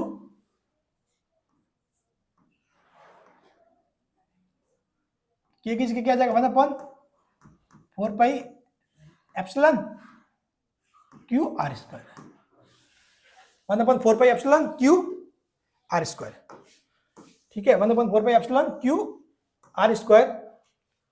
और यदि इसको और नीचे लिखोगे खोल के तो एक्चुअली ये क्या हो रहा है, ये आप और लिख सकते हो 1/, मैं नीचे लिख देता हूं,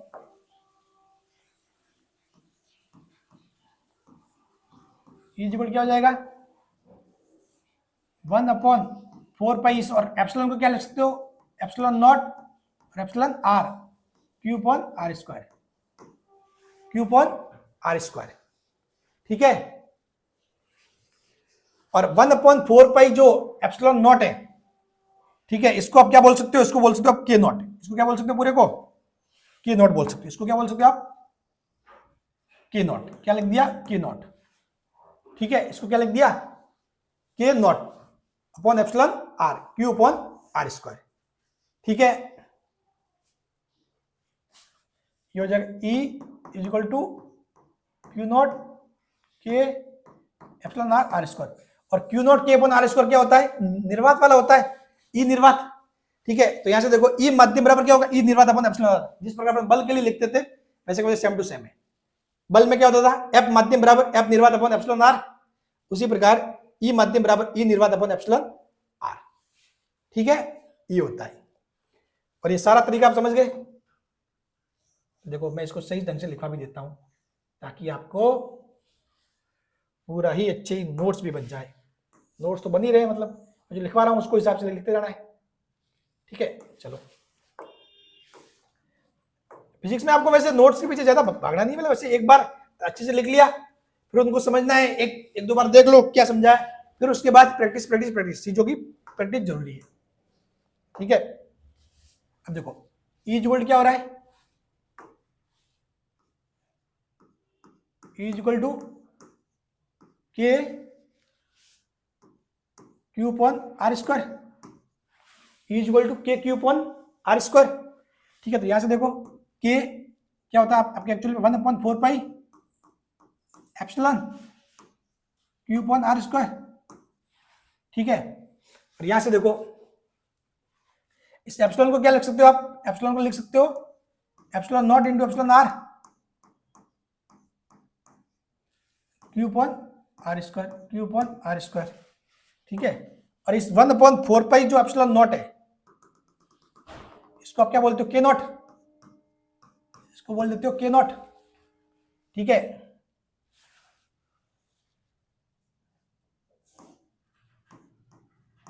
के not epsilon R Q upon R square. और K not Q upon R square वो क्या है, निर्वात के लिए होता है। किसके लिए होता है, निर्वात के लिए। ठीक है, यानी कि ये निर्वात, इसको क्या बोलते हैं, K not Q upon R square क्या होता है, ये निर्वात। ये देखो, ये निर्वात।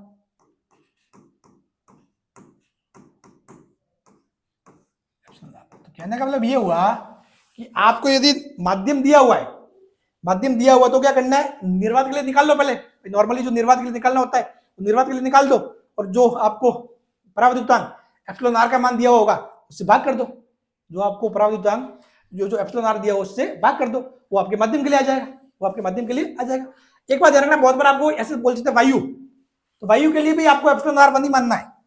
ये वायु बोल दे, क्योंकि आपको पता है कि एप्सिलॉन आर एग्जैक्ट 1 नहीं होता, लेकिन अप्रोक्सीमेट 1 नहीं होता। अगर वो कोई वैल्यू दे दे, वो मान लो कोई एक सवाल ऐसा बना दिया जिसमें उसने वैल्यू दे दी कि 1.0003, वो तो आपको वही काम में लेना है, लेकिन कुछ नहीं बोल रहा, सिर्फ ये बोल रहा है कि माध्यम वायु है, तो वहां पे आपको एप्सिलॉन आर 1 लेना है, क्योंकि उसका मान लगभग 1 के तुल्य होता है, 1 से थोड़ा सा ज्यादा होता है, 1.003 या 005 जो भी है। ठीक है, तो वायु के लिए ये लगभग वाला मान एप्सिलॉन आर कितना लेना है, 1 ही लेना है। बात क्लियर, चीजें समझ गए? ठीक है, तो यहां से आपके बातें हो रही है क्लियर कि ई माध्यम बराबर ई निर्वात अपन एप्सिलॉन आर, यानी कि निर्वात में विद्युत क्षेत्र की तीव्रता सर्वाधिक होती है। जिस प्रकार निर्वात में बल सर्वाधिक होता है, उसी प्रकार निर्वात में विद्युत क्षेत्र की तीव्रता क्या होती है, सर्वाधिक होती है। कारण क्यों, क्योंकि जो सबसे छोटा मान है एप्सिलॉन आर का वो 1 होता है, बाकी सारे मान 1 से बड़े होंगे, सारे मान 1 से बड़े होंगे, तो 1 से बड़ी संख्या से भाग दोगे तो ये मान घट जाएगा। ठीक है, चलो, तो ये हो गया मामला क्लियर। अब करते हैं न्यूमेरिकल सॉल्व। ठीक है, न्यूमेरिकल क्या कह रहा है, न्यूमेरिकल कह रहा है निर्वात में रखे आवेश 2 नैनोकूलाम से 3 मीटर दूरी पर विद्युत क्षेत्र की तीव्रता ज्ञात करो। निर्वात में रखे आवेश 2 नैनोकूलाम, निर्वात में रखे आवेश +2 नैनोकूलाम।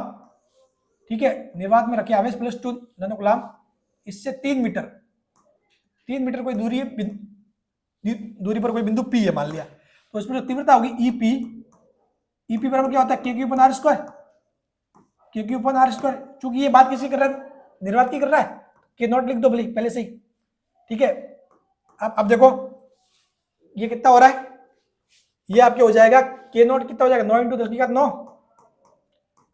क्यू कितना दिया हुआ है, 2 नैनोकूलाम, यानी कि 2 × 10⁻9, और आर स्क्वायर, आर कितना दिया हुआ 3 मीटर, तो 3 का स्क्वायर। तो यहां से देखो भाई क्या क्या चल रहा है, 10⁻9 से 10⁻9, 3 का स्क्वायर 9 से ये 9 कैंसिल। ठीक है, 2 आ गया, क्या आ गया, सिर्फ 2 बचा।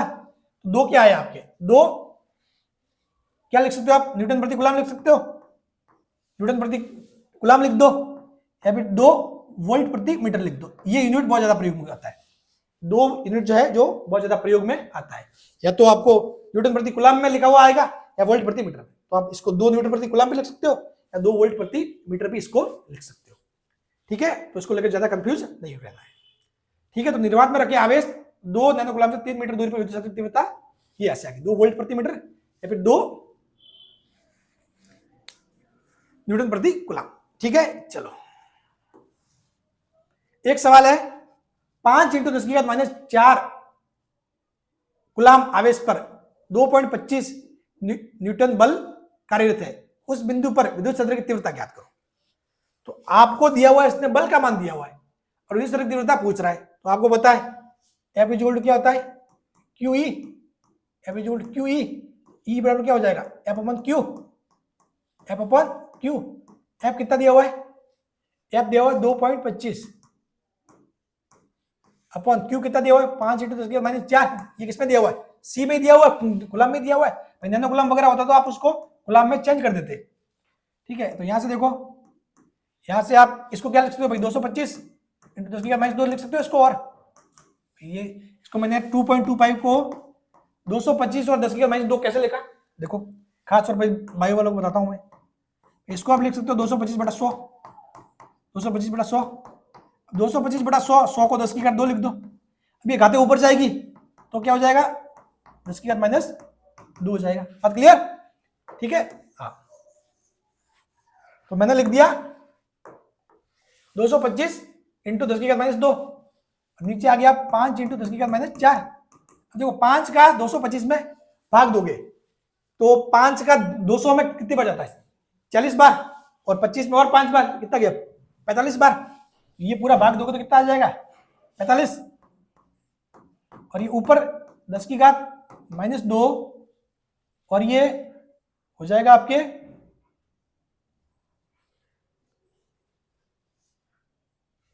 +10 की घात, ये सॉरी 1 मिनट, -2 और ये -4, ये हो जाएगा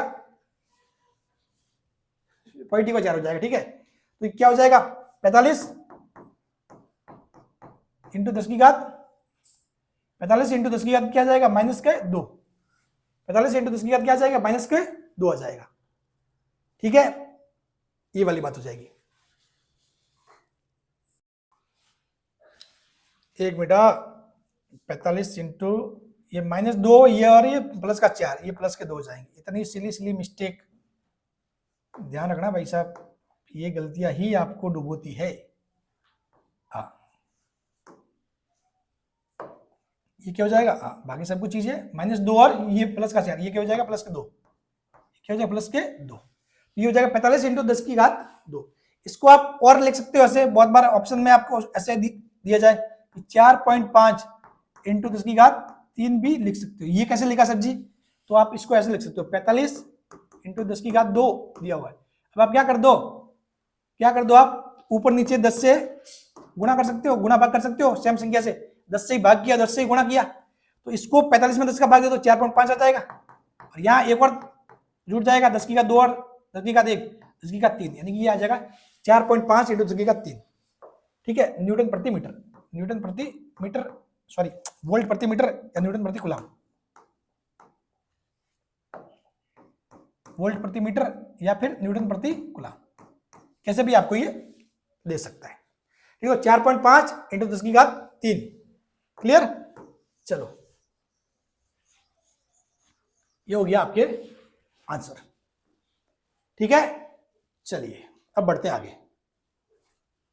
ग्राफ, इस ग्राफ को समझना जरूरी है। ग्राफ बहुत ही शानदार वाली चीजें आपको सिखा के जाएगा। ठीक है, ये जो ग्राफ है वो, ये ग्राफ क्या कह रहा है, ये ग्राफ कह रहा है, ग्राफ है E = KQ/R², E = KQ/R², E = क्या है KQ/R²। अब देखो E व्युत्क्रमानुपाती क्रमानुपात होता है R² के, E क्या है होता है व्युत्क्रमानुपाती क्रमानुपाती तो R² के, लेकिन समानुपाती किसके होता है 1/R² के समानुपाती है। ध्यान रखना ये पॉइंट, इस पॉइंट को लेकर कंफ्यूज में मत रहना। E जो है R² के तो क्या होता है व्युत्क्रमानुपाती, E क्या होता है R² के व्युत्क्रमानुपाती, यानी E और R² में संबंध देखोगे वो किसका है व्युत्क्रमानुपाती का है, और E और 1/R² में संबंध देखोगे वो किसका है समानुपाती है। कारण अगर मान लो 1/R² को P मान लो, 1/R² को P मान लो, ठीक है, यहां से क्या आ गया E समानुपाती P आ गया, ये बात है। ठीक है, तो ये 1/R² क्या होता है समानुपाती होता है। तो आपको ग्राफ एग्जाम में अलग अलग तरीके से पूछा सकता है, तो आपको कंफ्यूजन में मत नहीं रहना है। आप क्या कंफ्यूज हो जाओगे सर जी आपने तो ऐसे बताया था, वो ग्राफ किस में पूछेगा वो आपको ध्यान रखना है। अगर वो E और R में संबंध R² में संबंध पूछे वो आपका हो जाएगा ऐसे, ये होगा अति परवलय हाइपरबोला, यानी E और R² में संबंध है, E और R² में, यानी कि जो R² क्या होगा R² बढ़ेगा तो E क्या होगी घटेगा। देखो जैसे जब बढ़ रहे हो तो दूरी का मान बढ़ रहा है, R² बढ़ रहा है, ठीक है, वैसे वैसे E का मान क्या हो रहा है घट रहा है, E का मान क्या हो रहा है घट रहा है, यानी कि दूरी बढ़ने पर विद्युत क्षेत्र की तीव्रता घटती है। जैसे जैसे आप इस साइड जा रहे हो, यहाँ देखो यहाँ बिल्कुल पास में विद्युत क्षेत्र की तीव्रता बहुत ज्यादा है, बहुत ज्यादा है। जैसे जैसे दूर जा रहे हो वहां क्या हो रहा है इस E का मान कम हो रहा है। जैसे जैसे देखो यहाँ E का मान ज्यादा था, दूर जा रहे हो इस R की दिशा में तो इस E का मान कम होता जा रहा है, समझ गए। और ये कैसा होता है ग्राफ अति परवलय, तो E और R² में संबंध कैसा होता है अति परवलय हाइपरबोला का, ठीक है, E R² के व्युत्क्रम में होता है। ठीक है, चलिए नेक्स्ट, फिर बात आती है ई और 1/r² में संबंध, ई और 1/r² में संबंध। तो ई और 1/r² में संबंध की बात करें तो एक्चुअली में ई और 1/r², ये क्या होते हैं, सरल रेखा बनाते हैं, क्योंकि अपन ने क्या लिखा है यहाँ पे देखो, ई और 1/r² में संबंध, यानी कि अगर इस 1/r² को पी लिख दो तो ई समानुपाती पी हो गया, ठीक है। यहाँ पर जो ई बढ़ेगा तो पी भी बढ़ेगा, ठीक है। यहाँ पर उल्टा है, यहाँ पर एक बढ़ेगा तो एक क्या होगा, घटेगा, ये होता है, ये बढ़ेगा तो ये घटेगा, ठीक है। ये वाली बात है, बात क्लियर। यहाँ पे जो है, यहाँ पे ये बढ़ेगा तो ये घटेगा और ये घटेगा तो ये बढ़ेगा, दोनों का जो इफेक्ट हो गया उल्टा है। ये r² क्या व्युत्क्रमानुपाती है, लेकिन यहां पे देखो अपन 1/r² की बात करें तो ये बढ़ेगा तो ये भी बढ़ेगा, यानी कि वो जो समानुपात में है, ठीक है। यहां देखो ग्राफ 1/r² और क्या होगी, सरल रेखा होगी, क्या होगी, सरल रेखा। सरल रेखा मतलब 1/r² बढ़ रहा है तो ये भी बढ़ रहा है, तो देखो ये भी बढ़ रहा है, ये भी बढ़ रहा है, लाइन कैसे आ गई, ऐसे आ गई, सरल रेखा। तो एग्जाम में सवाल कैसे भी आ सकता है कि ई और r² में संबंध पूछे तो क्या होता है, अति प्रमेय होता है इस टाइप से, यानी कि r² बढ़ेगा तो ई घटेगा। और जो ई और 1/r² में जो संबंध होता है, ई और 1/r² में संबंध होता है वो एक्चुअली में सरल रेखा होता है। 1/r² बढ़ेगा तो ई भी बढ़ेगा, 1/r² घटेगा तो ई भी घटेगा। समझ गए, बात क्लियर। चलिए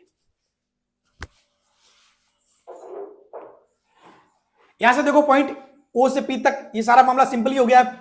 E = kq/r² होता है। आपको पता है दूरी बढ़ने पर विद्युत क्षेत्र की तीव्रता का मान घटता है, जैसे जैसे दूरी बढ़ती है, दूरी बढ़ने पर विद्युत क्षेत्र की तीव्रता का मान घटता है, ठीक है। दूरी बढ़ने पर विद्युत क्षेत्र की तीव्रता का मान घटता है, ठीक है। तो देखो विद्युत क्षेत्र की तीव्रता क्या होगी, अरे एक मिनट, इसको उल्टा करना था, एक मिनट, हाँ एक मिनट, ये मैंने लिखा ही उल्टा है। दूरी बढ़ने पर विद्युत क्षेत्र की तीव्रता का मान घटता है ना, ये अपन ने बढ़ता हुआ लिख दिया यहाँ पर। हाँ चलो इसको मैं लिखवा देता हूँ फिर से। दूरी बढ़ने पर विद्युत क्षेत्र की तीव्रता का मान क्या होता है, घटता है। तो जो सबसे ज्यादा तीव्रता होगी वो कहाँ होगी, पास में। पास में क्या होगी, तीव्रता सबसे ज्यादा होगी पास में, कहाँ पे, यहाँ पे ए बिंदु पर तीव्रता सबसे ज्यादा होगी, उससे कम बी पर, उससे कम सी पर। जैसे जैसे दूर जाओगे तीव्रता क्या होगी, घटती जाएगी। जैसे जैसे दूर जाओगे तीव्रता क्या होगी, घटती जाएगी। क्यों, क्योंकि दूरी बढ़ रही है, दूरी बढ़ रही है। तो दूरी बढ़ने पर तीव्रता का मान क्या होता है, घटता है। दूरी बढ़ने पर तीव्रता का मान क्या होता है, घटता है, ठीक है। सबसे ज्यादा तीव्रता क्या होगी, पास में, ए पे ज्यादा, उससे बाद कम, उससे बाद सी पे, उस पे डी पे, लास्ट में पी पर। तो दूरी बढ़ने पर, अतः दूरी बढ़ने पर विद्युत क्षेत्र की तीव्रता का मान घटता है। तो आप ए से पी की ओर जा रहे हो तो क्या हो रही है, दूरी बढ़ रही है, तो तीव्रता है वो क्या हो रही है, घट रही है। तीव्रता क्या हो रही है, घट रही है, ठीक है, बात क्लियर। चलिए नेक्स्ट। अब एक से अधिक आवेशों के कारण विद्युत क्षेत्र की तीव्रता, एक से अधिक आवेशों के कारण विद्युत क्षेत्र की तीव्रता, यानी कि इसको बोलेंगे विद्युत क्षेत्र का अध्यारोपण या फिर विद्युत क्षेत्र की तीव्रता का अध्यारोपण। जिस प्रकार अपन बल के लिए पढ़ा कि भाई किसी एक आवेश पर तो बहुत सारे आसपास उपस्थित आवेशों के कारण बल है, वो सभी का क्या होता है, सदिश योग होता है। तो उसी प्रकार मान लो कोई निकाय है, ठीक है, मान लो कोई निकाय है, वो निकाय में क्या है, कोई बिंदु P है, इस पर आपको विद्युत क्षेत्र की तीव्रता निकालनी है। यहाँ पर तीन आवेश रखे हुए Q1, Q2 और Q3। तो इस P पर कुल जो तीव्रता होगी वो क्या होगी, इन तीनों के कारण तीव्रता का क्या होगी, सदिश योग होगी। यानी कि किसी बिंदु पर एक से अधिक आवेशों की उपस्थिति में विद्युत क्षेत्र की तीव्रता उस बिंदु पर प्रत्येक आवेश के कारण तीव्रता का सदिश योग होती है। उस बिंदु पर प्रत्येक आवेश के कारण तीव्रता का सदिश योग होती है। कहने का मतलब ये हुआ कि Q1, Q2 और Q3 तीन आवेश है, ठीक है, तीन आवेश है, तीनों आवेश इस P बिंदु पर क्या करेंगे, तीव्रता उत्पन्न करेंगे। तो इस P बिंदु पर जो कुल तीव्रता है वो होगी इन तीनों के कारण तीव्रता का सदिश योग। अब देखो क्या लिखा मैंने यहां पर मैंने लिखा कि EP जो तीव्रता है वो होगी बराबर EP1 plus EP2 plus EP3, यानी कि जो EP पर तीव्रता है वो P पर 1 के कारण, ठीक है, इस P पर ये 1 भी तीव्रता लगाएगा, इसी P पर ये 2 भी तीव्रता लगाएगा और इसी P पर ये 3p तीव्रता लगाएगा, तो जो कुल तीव्रता होगी वो तीनों का क्या होगी, सदिश योग होगी। क्या होगी, सदिश योग। यानी कि यहां पर क्या EP1 क्या एक्चुअली में, EP1 है एक्चुअली P पर Q1 के कारण तीव्रता, Q1 के कारण तीव्रता, ठीक है। उसी प्रकार आप EP2 लिखोगे तो P पर Q2 के कारण तीव्रता, ठीक है। और EP3 लिखोगे तो वो होगा P पर Q3 के कारण तीव्रता, समझ गए, ये होगा। तो इन सभी की तीव्रता का क्या होगा, सदिश योग होगा। EP1 plus EP2 plus EP3, ये होता है आपका अध्यारोपण का सिद्धांत। यानी कि जो एक से अधिक आवेश का कारण विद्युत सर्किट की तीव्रता, तो क्या करनी है, जैसे कि इस पर P पर पूछे तो पहले P पर Q1 के कारण निकालो, फिर P पर Q2 के कारण निकालो, फिर P पर Q3 के कारण निकालो। इन तीनों का क्या कर दो, सदिश योग कर दो। तीनों का क्या कर दो, सदिश योग कर दो। सिंपल सी बात ये, ठीक है। चलो सवाल नंबर 18, सवाल नंबर 18 नहीं, सॉरी, ये तो स्लाइड 18 होगी। सवाल है आपके लिए, बहुत ही मस्त सवाल है, ठीक है, बहुत ही मस्त सवाल है आपके लिए। ये बोल रहा है कोई +5 कूलम आवेश है और दूसरा है -5 कूलम, +5 कूलम और -5 कूलम, और आपको कोई बिंदु O दिया हुआ है, आपको कोई बिंदु O दिया हुआ है। तो O बिंदु पर आपको विद्युत सर्किट की तीव्रता ज्ञात करनी है। O बिंदु पर क्या करना है आपको, विद्युत सर्किट की तीव्रता ज्ञात करनी है। ये दूरी कितनी है, 5 मीटर, ये दूरी 5 मीटर। तो देखिए इस सवाल को कैसे सॉल्व करेंगे अपन। ये +5 कूलम -5 कूलम, ठीक है, और आपको O बिंदु पर विद्युत सर्किट की तीव्रता ज्ञात करनी है। O बिंदु पर विद्युत सर्किट की तीव्रता ज्ञात करनी है।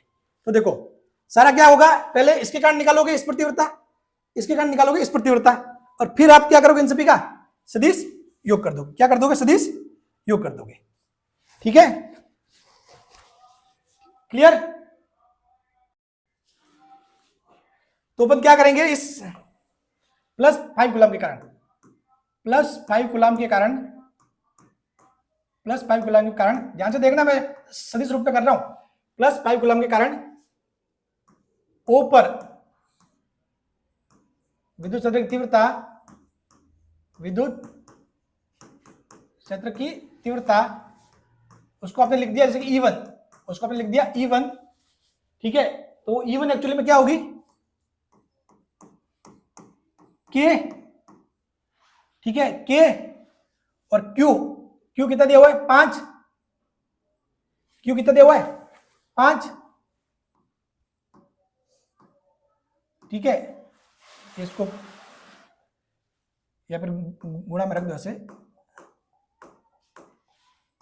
Q अपन R कितना दिया हुआ है, नीचे 5 का स्क्वायर, ये तो क्या मान। अब आपको दिशा और लिखनी है, अब आपको दिशा और लिखनी है। तो दिशा देखो, ये क्या है, पॉजिटिव का 5 है, ये क्या है, +5 है। इस बिंदु पर तीव्रता दूर की तरफ होगी, इस साइड, इससे क्या है, दूर की तरफ होगी, उसको लिखोगे I कैप, उसको लिख दिया I कैप, ठीक है। अब उसी प्रकार -5 कूलम के कारण, -5 कूलम के कारण O पर विद्युत क्षेत्र की तीव्रता, विद्युत क्षेत्र की तीव्रता, तो देखो ये भी दूरी समान ही है, सब कुछ ये समान वाली, दिशा बदल जाएगी, दिशा क्या हो जाएगी, बदल जाएगी। E2 = K × 5 KQ/R², ठीक है। या मान ही लेना है, नेगेटिव में तो नेगेटिव नहीं रखना, या मान ही लेना, ठीक है। और दिशा क्या हो जाएगी, इसके कारण दिशा क्या होगी, इस बिंदु पर ऐसे, क्योंकि हमेशा दिशा ऐसे रहेगी इस पे विद्युत क्षेत्र की दिशा, तो क्या होगी, ये हो जाएगा, ये भी हो जाएगा सेम टू सेम अपने, ये हो जाएगा अपने I कैप में, ठीक है, हो जाएगा +I कैप। तो एक्चुअली जो EO, जो कुल जो तीव्रता है, EO कुल जो तीव्रता लिखोगे, EO वो एक्चुअली में क्या हो जाएगा, E1 प्लस E2, और जब इसको जोड़ के लिखोगे तो क्या हो जाएगा, इसको सॉल्व करो तो कितना आ जाएगा, K/5, ये आएगा K/5, ये आएगा 25 और 5 ये कट जाएगा तो k/5 आई, और ये भी हो जाएगा k/5 आई, k/5 आई, यानी कि 2k/5। जब जोड़ के लिखोगे दोनों को k/5 ये हो जाएगा 2k/5 आई, 2k/5 आई। क्या हो जाएगा 2k/5 आई, यानी कि क्या होगी कुल तीव्रता 2k/5 आई। तीव्रता क्या होगी, जुड़ गई। तीव्रता क्या होगी, यहाँ पर जुड़ गई, आपस में जुड़ रही है, क्योंकि इसके कारण तीव्रता भी इस साइड, इसके कारण तीव्रता इस साइड, तो आपस में तीव्रता जुड़ रही है, जुड़ के क्या होगी 2k/5 होगी। अब आपके लिए एक सवाल है, ये सवाल आप करोगे कि ओ बिंदु पर विद्युत सर्कल की तीव्रता ज्ञात करनी है, और यहां पर मैंने माइनस लिया था, अब इसको मैंने क्या कर दिया, ये कर दिया प्लस कर दिया। इसका जो आंसर आएगा वो आपका शून्य आएगा, आंसर शून्य आएगा। क्यों कर रहे हैं, इसके कारण तीव्रता का मान समान होगा, इसके कारण या तीव्रता का मान समान होगा, दिशा अलग अलग होगी। इसके कारण तीव्रता इस साइड, इसके कारण तीव्रता इस साइड, तो कुल मिला के 0 हो जाएगा। तो देखना या पूरा जो मैंने ऐसे लिखा ना, ऐसे के ऐसे आप इसके लिए लिखोगे और मुझे उसका फोटो भेजोगे, ठीक है, मुझे उसका टेलीग्राम पे फोटो भेजोगे, जो मैंने पूरा ये जो चीजें लिखी है ना इस सवाल के लिए, ऐसे कैसे इस सवाल के लिए लिखोगे, और लास्ट में जब आप योग करोगे तो यहाँ आपकी E2 एक्चुअली ये माइनस आई आएगा, योग करोगे तो 0 आएगा, शून्य। पूरा पूरा ये आपको लिखना है और आपको ये सॉल्व करना है। बात क्लियर, ठीक है। तो इसका आंसर क्या आएगा, शून्य आएगा। शून्य क्यों आएगा, क्योंकि इसके कारण जो तीव्रता होगी वो क्या होगी, इस साइड ऊपर, इसके कारण तीव्रता इस साइड और इसके कारण तीव्रता इस साइड, तो मान क्या हो जाएगा, शून्य हो जाएगा। क्यों, क्योंकि दूरी भी बराबर है। अगर मान लो दूरी बराबर नहीं होती, ये 5 होता, ये 6 होता, तो मान बराबर नहीं आता। यहाँ पे मान तो बराबर है ही है, मान तो बराबर है ही है, फिर और जो डायरेक्शन है वो एक दूसरे की उल्टी है, तो यहाँ पर शून्य आएगा। क्या आएगा, शून्य आएगा। ये आप कोशिश करना, ठीक है, ये इसको सॉल्व करने की कोशिश करना, ये आप गारंटी ले सॉल्व हो जाएगा, और इसका जो फोटो वो मुझे जरूर सेंड करना, ठीक है। तो अपने ये क्लास यहीं पे खत्म होती है, और इस एक क्लास में आप सब कुछ सीख गए। अब इसके अलावा और भी कुछ भी चीज विद्युत क्षेत्र में बाकी नहीं रहती है, ठीक है। विद्युत क्षेत्र जो कंप्लीटली है वो पूरा हो चुका है, और इस क्लास पढ़ने के बाद आपको सिर्फ न्यूमेरिकल प्रैक्टिस करनी है, बाकी सब कुछ चीजें यहाँ पर कवर हो चुकी है। 2-3 न्यूमेरिकल भी मैंने करवाए हैं, ठीक है। सारा ये जो कंप्लीट सॉल्यूशन आपके लिए इस लेक्चर से 2 सवाल आपके पक्के आएंगे, गारंटी है। और ये जो कंटेंट मैंने जो आपकी क्लास में दिया, इसको आप किसी भी पेड कोर्स के साथ, कोई भी राजस्थान की किसी भी पेड कोर्स के साथ भी मैच कर लेना, और मैच करना कि देखना कि कौन सा कंटेंट सही ढंग से और बिल्कुल शानदार ढंग से बताया गया है। अब खुद मैच करके देख लेना। जय हिंद, मिलते हैं अगली क्लास में।